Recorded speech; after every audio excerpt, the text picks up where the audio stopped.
Welcome to ILTV's Insider. I'm Emily Schrader. And today we're taking a closer look at the question of Israel-Saudi peace.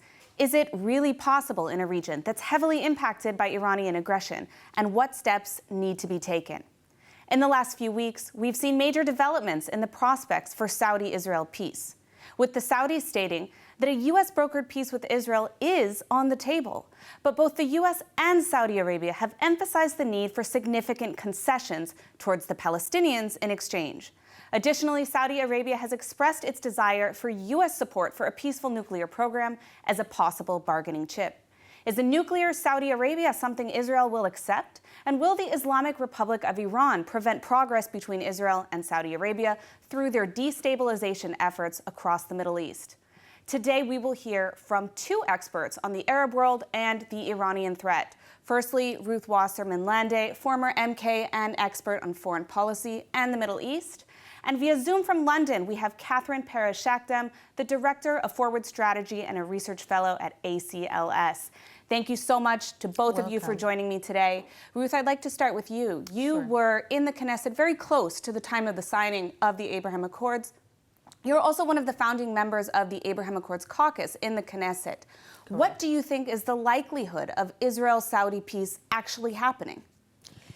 So I think I'm one of the few people, not being an optimist all the time, but that do think that not only is it possible, but it really is in congruence with the interests of all role players involved. In other words, Israel, Saudi Arabia, and the United States of America. Plus, of course, it would be a huge, huge asset for the region as a whole.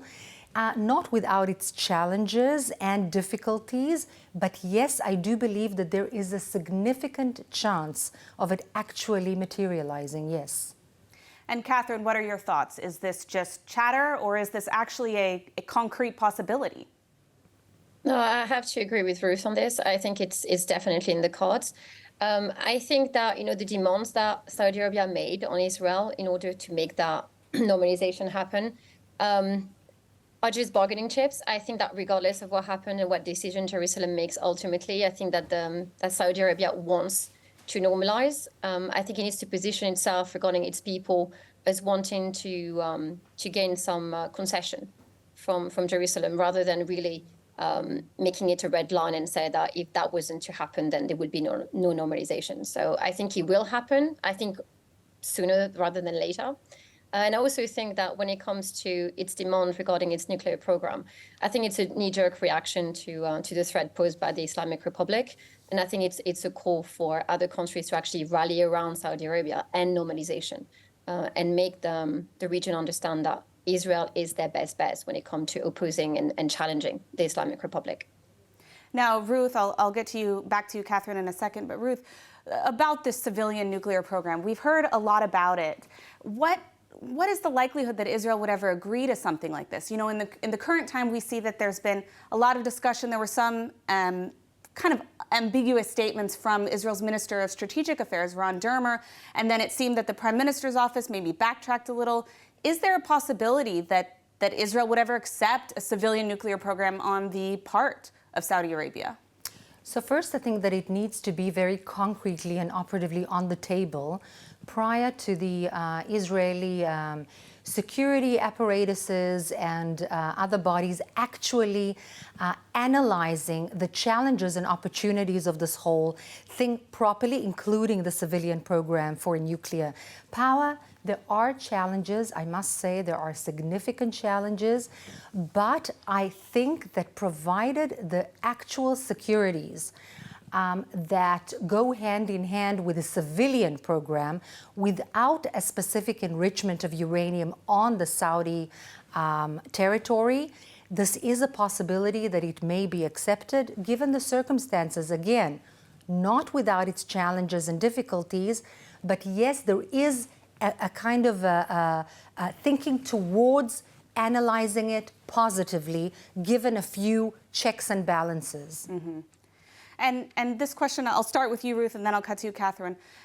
We've seen that Saudi Arabia has even discussed, in order to pressure the United States, has discussed going through China for this civilian nuclear program? Well, it won't be the first time that Saudi Arabia has sort of winked at China. Look at the agreement between Saudi Arabia and Iran. It was brought about by China that certainly got America on its tiptoes, and Saudi Arabia realizes that it wants to have superior powers in the region. It knows why. It understands exactly the potential and challenges created by its, let's say, recently engaged friend, Iran. And I say this a little bit with a kind of an irony, if you wish. But again, this is what it wants. It put it on the table. It made clear what it wants to the United States, and it's going all the way. If it's winking at China to get America all bothered up about it, that's exactly what it will do.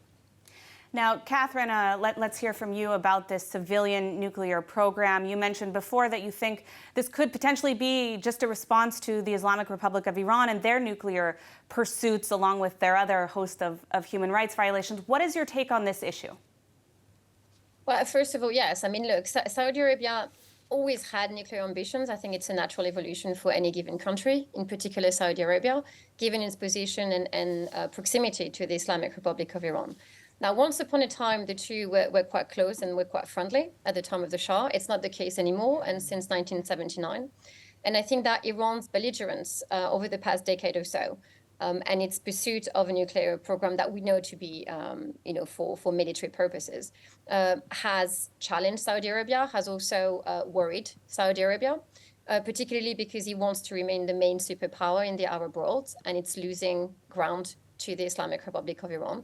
So it's only natural that, Mohammed bin Salman, the crown prince, and his father, King Salman, would want to promote a nuclear program. Now, whether or not that program will stay and will remain civilian is another matter.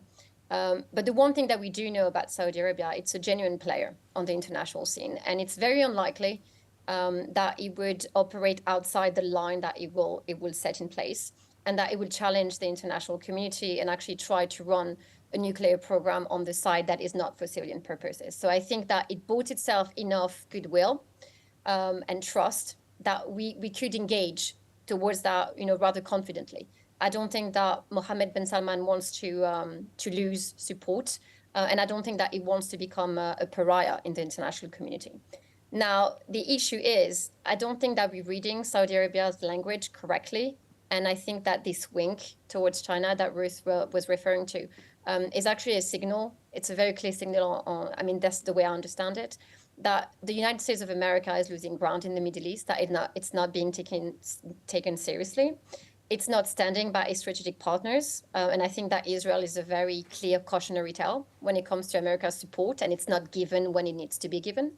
And I think that Saudi Arabia realizes that and is trying to manifest, a certain closeness with Israel, even though it's challenging, because it understands that at the end of the day, whatever solution will come when it comes to the Islamic Republic and whatever other issues the region is facing will have to be in partnership with Israel.